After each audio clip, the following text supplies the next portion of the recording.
Hey, Lumpy Space Princesses! How are you doing today? We have a new episode of Comic Reviews of Fate, and they are often, as always, I should say, brought to you by my own comic I self-publish, Red Knight. Issue 6 is out. The Ends is out right now. Issue 3 is out. Both are available at primalpapercomics.com in print form and in digital form. That's right. You can read Red Knight on your technical things like iPads and iPhones or whatever the heck you kids read these digital comics on. And if you also want a print copy, it's also available on my Etsy shop, Manos Publishing at Etsy.com. The links are below. Now, let's get to some comics, shall we? Issue 10 of Captain Marvel! That's my theme song. I just invented it. By Kelly Sue DeConnick. And, let's see, Christopher Selba and Philippe Andre is doing the art here. Now, is this part 2 or part 1? I think this is part 2 of Grounded, which is an interesting story arc, frankly. The last issue, Captain Marvel discovered that she has possibly some kind of lesion or growth in her brain, and her doctor tells her, you know what, you shouldn't fly. You shouldn't use her powers maybe at all, because it might make the problem worse. Well, she's a superhero, and she tends to get in fights a lot, so that's really hard. And Captain Marvel is not somebody you just tell, hey, maybe you should just, take it easy, and she's going to go, oh, okay, I guess I will. That's really not Carol's style. She has she has an assignment she's going to do with, let's see, his name is Lance, right? Oh, Frank, excuse me. Frank, her, old friend from the Miss Marvel days. And she gets attacked, by one of her own supervillains, Deathbird. And also, she has to save a whole train full of people. So, hey, okay, day 1 of not using your powers, good work. So it really is interesting, the fact that this is sort of like, we've seen superheroes kind of lose their powers before. I've seen Spider-Man and Superman do this kind of story like 8 billion times. But this is really interesting because it's really putting the choice up to her, and the fact that she may be killing herself the more she is using her powers. Wonderful scene with Captain America, and I think he's going to give her this bike. I've seen in another cover her riding it. The fight with Deathbird is terrific, and what's cool is I've been reading.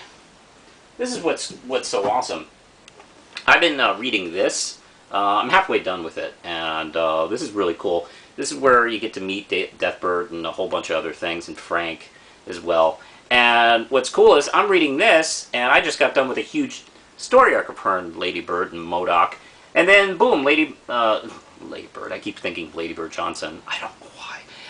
Deathbird. Deathbird shows up, and man, Deathbird fucking hates Captain Marvel. So the fight is really great. I will say, the new artist, I have mixed feelings about. I actually like the new artist quite a bit. I think he has a really eclectic style. It's really interesting to look at, and the more you look at it, the more you see. The problem is, I'm not sure if he is maybe the right choice for this kind of title, because I know it's going to throw a lot of people off, and I think that's a shame because it's a really great book. So it's not so much as the fact that I think he's a bad artist at all. I think he's a fantastic artist. It's just I'm not sure if his style is the right choice for this series. But who knows? I actually find his scenes, the little scenes, my favorite. Actually, I do enjoy the subway scene a lot, and the scene with Carol and the little girl I think is really really well done. So I'm going to give this a strong 4 Ram Chips, almost 5, but I think I'm going to just leave it at 4. Definitely seek this book out. It's terrific. And here's issue 6 of The Avengers by Jonathan Hickman and Adam Kubrick. And we're continuing exploring the new members of the Avengers team. One of them is Captain Universe, and I remember her popping up in the second issue, and I was like, oh, wait, there's a new Captain Universe, and it's a chick, and who the fuck is this Captain Universe? So this issue is designed to explain... it doesn't tell us everything, like why Captain Universe... quick explanation of Captain Universe. Captain Universe is more of an entity that chooses normally human hosts to work with for a time and then goes away. Matter of fact, Spider-Man famously was a Captain Universe for a small story arc. And he's chosen this woman, or it has chosen this woman, I should say. Let's see, Tamara DeVoe. And she was in a coma for 10 years during a horrible accident. By the way, that is brought up really well, and she only has vague memories of a light and some kind of violent crash. The way that's kind of like brought out during the scene between her and Shang-Chi is just really wonderful, and the way it's put together, I think it's just beautiful. Also, the way Kubrick deals with the art. It's mostly a conversation, but geez, I found myself pretty riveted to it the whole time. By the way, we learn more about the character that was kind of created by the gods on Mars. We find out his true name. Also, this issue features the Dr. Octopus Spider-Man, and he's a dick, and it's a hilarious scene between Sunspot and Cannonball, who hate him. It's really funny. I'm going to give this 5 Ram Chips. I thought it was really good. Yeah, no action, but holy crap. Dug it a lot. Now, Daredevil. Where are we here? 23. Awesome. We're at issue 23. By Mark Waid and Kristen Eade. Now, also dealing with people suffering from medical illness. This issue deals a lot with the relationship between Matt Murdock and Foggy Nelson, who may be suffering from cancer. We don't even know what kind of cancer. But this issue, Matt takes Foggy for a ride, through New York City, the rooftops, and basically showing him his world. They have some, they have a bit of conversation about their friendship and their relationship over the years, but it's interrupted because, as we're shown in the first scene, someone's experimenting with that same kind of toxic fluid that gave him his powers, and has been like experimenting with prisoners and basically turning them into him. But these are guys who have no kind of control or training on how to do it, so they're just going ape shit in the streets, causing him to jump into action. So hey, that's a bit of mystery because we're not told yet who is behind it. And then we have Cliffhanger, which is kind of a daily scene in our universe, where Foggy and Matt go to the doctor to find out what exactly is going on with his possible cancer. If it, how serious is it? It looks a little serious. This is issue 5. This is 5 Ram Chips. Pick it up. Now let's move over to Image, and this is Mike Allred's It Girl in the Atomics. This is issue 7. And let's see, Mike Allred unfortunately doesn't do it. He's too busy. But let's see, it's written by James Rich and drawn by Mike Norton, who does a really good job, by the way.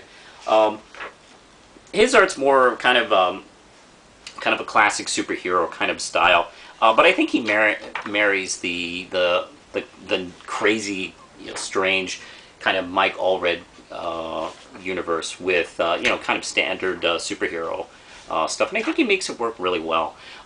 This issue, she is sent in to rescue a scientist who has been kidnapped by Ma and her sons or something like that.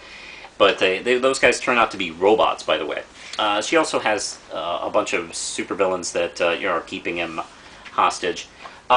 This is a lot of fun. You get to see a lot of creative use of her powers, by the way. I don't know if you know anything about It Girl, but she's a little bit like Rogue, but but her powers work much bigger than that. Anything she touches, she can turn into, like metal and wood and even carpet. And there's a lot of really creative use of her powers in this issue. Lots of fun. I'm sticking with the series. I'm going to give this 4 RAM chips. Now, let's go to Saga! Alright, this is issue 10 of Brian K. Vaughan and Fiona Staples. The opening scene is pretty touching, actually. We see our heroes meet for the first... Well, not meet for the first time. We've already seen that in the previous issue. We're watching their relationship develop a little bit more. And the moment they realize they're not going to take it from their individual leaders, and they're just going to be together and go against everything. It's like, it's a great scene, because it almost comes out of not nowhere, but just Alana's decision is just it's when she frees him, it's very blatant, like, oh God, we're doing this. It's kind of that scary jumping into a relationship kind of thing, with the pressure of your whole planet is going to be chasing you and trying to kill you. As if, jumping into a relationship isn't scary enough. Well, anyway, he and his mom, now back to the present, are trying to find the ghost babysitter. And, Blow Himself Up Dude said something really interesting about this series. He said, every issue features the weirdest fucking thing you've ever seen in your life. And each issue never fails at that, and it even almost tops it. This issue is no exception. Matter of fact, I'm not going to even show it to you, because a lot of comics waste and squander splash pages. They just do it because. Or, some books, like in the 90s, just splash page, splash page, splash page. Hey, there's a guy, splash page. This book uses its splash pages extremely well and very wisely.